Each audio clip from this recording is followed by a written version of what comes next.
Ladies and gentlemen,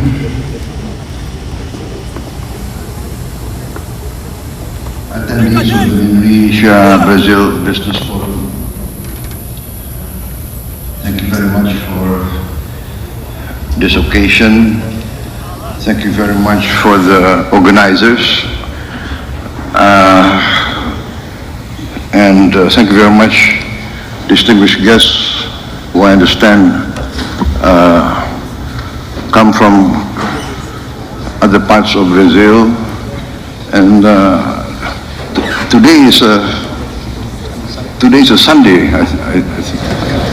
I'm confused. I don't know the days anymore. Yes, because I just carry out what my team tells me what to do. So I really appreciate it on a Sunday for all of you. I understand Sunday is a sacred day, but you make the effort to come here and to meet us. So I'm very honored. As you know, Indonesia and Brazil, I think we have many common, let us say, common elements between us. We are relatively big countries. We have big population. We have big resources. Brazil is quite advanced in its industries. We are trying to catch up. We want to industrialize. And I think we can have a good synergy between us. We can have a good symbiotic relationship. And we have common interests together. Brazil is very forward-looking, looking into the future. That's why I think Brazil is a key leading member of BRICS.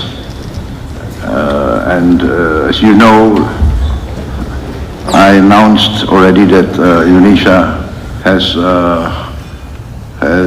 put in a request to be a member of BRICS, and I was inaugurated on the 20th of October, and I installed my cabinet on the 21st of October, and I sent my foreign minister to fly direct to Kazan for the BRICS summit, which I could not attend, but so I think the BRICS organization with B as the alphabet that denotes Brazil shows how Brazil is actually on the forward edge of global developments. So I applaud this, and actually I already announced in 2014 when I started my attempts at running for president of Indonesia. I did announce that when I become president of Indonesia, I will bring Indonesia to join BRICS. So that was when 20th of October I was installed. 21st I sent my foreign minister, and we want to join Brazil and the other BRICS countries. We think that this will be a significant new element in the global economy. I think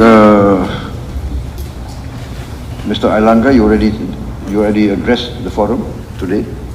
Belum? No. Pak Hashim sudah. Well, Mr. Hashim has already spoken to you, so I think he has covered everything, so I don't need to make too many comments. What do you think? I will just give a few remarks, and I better give the floor to you. instead I answer your questions. I think it's better that way, right? But anyway, in general, I think I myself am very optimistic and bullish. I've seen the figures, I've seen the plans, and I have focused on what I consider the strategic, fundamental elements of a strong, modern country. First, I see, as every leader must see, that a country must feed its own people. There is no use to have a state, to have a republic, to have a government who cannot feed its own people. This is so fundamental. It's part of my belief for many years. A country must be able to feed its own people. Therefore, food security is foremost in my my strategy. And this is in line with the theme of the G20 summit, to fight against poverty and hunger. So I am completely in line with your president's thinking and your president's strategy. Growth, yes. Prosperity is our goal, but there is no use for high growth if the majority of the people cannot enjoy that growth. If the wealth is only held by the very, very few, in my opinion, that is a recipe for a failed state. That is my conviction. There must be equal opportunity. The economy must not be designed to keep the majority of the people poor. This cannot be. We cannot accept hunger.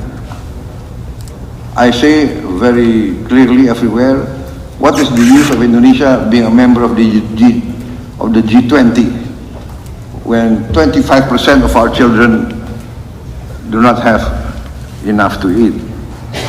So that's another of my strategic program, free meal to every child of Indonesia. And in this, I want also to learn from Brazil, which has already a successful program. So I have asked my team to arrange with your ambassador to Indonesia. We want to send a team to study this, the Brazilian meal program for the school children.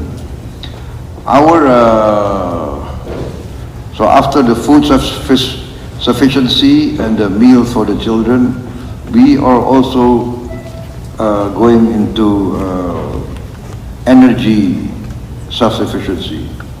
And we are blessed, as also Brazil.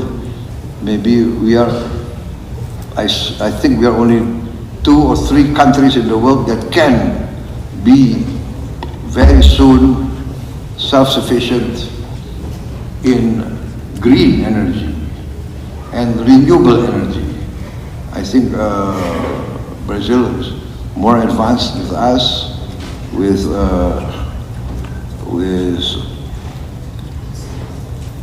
the use of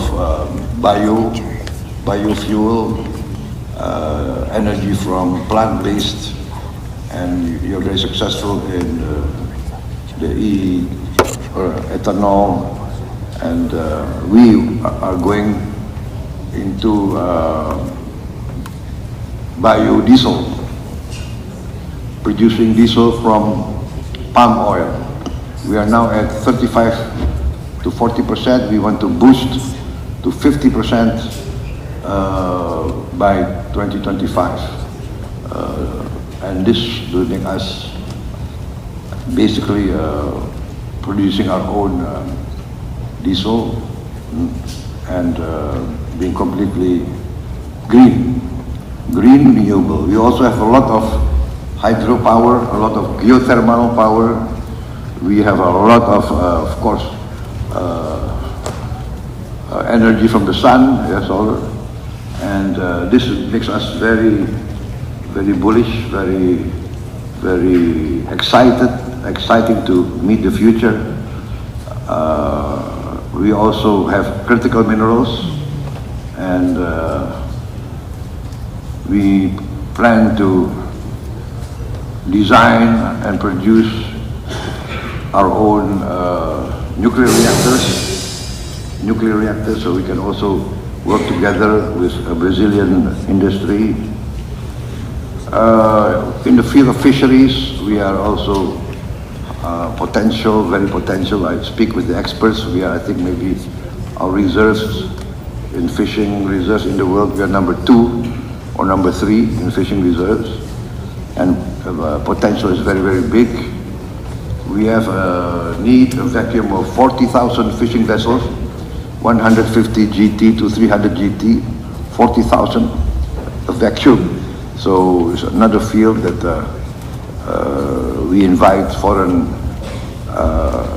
corporations to take part in our economy. And then, of course, after all this, we want to industrialize, and this by downstreaming our resources. We are committed to this, and we have a strategic plan which we will carry out soon in all the 26 commodities that we have delineated as 26 commodities that are strategic in our view, that can create real value multiple times, that can make us more involved in the manufacturing of goods, and also making more use of our maritime resources. Producing, of course, protein and many products from the maritime resources. So we are open for business. Before being involved in politics, I was also an entrepreneur, a businessman. So I see both sides of the picture, right? As a government, we want to increase revenue, tax. As businessmen, we want to look for the best tax deals. So I think it takes an entrepreneur, a businessman, to know a businessman, right? So we are willing to compromise. We are willing to create a business climate. We need jobs, we need growth, we need technology, we value investment. So it is we are dedicated, we are determined to create a positive business environment. As you know, Indonesians, many of you have been already active in Indonesia many years. Indonesians are very, we like foreign guests, as you know, right? We are very open people, and we welcome guests. And for us, a guest is someone we have to protect, someone that we value. So, ladies and gentlemen, I think I better not continue. You know, the problem with politicians, if they're given a chance, they will speak and speak and speak. So I will conclude my remarks, and then I will make myself available if you have any questions you want to direct to me. Thank you very much.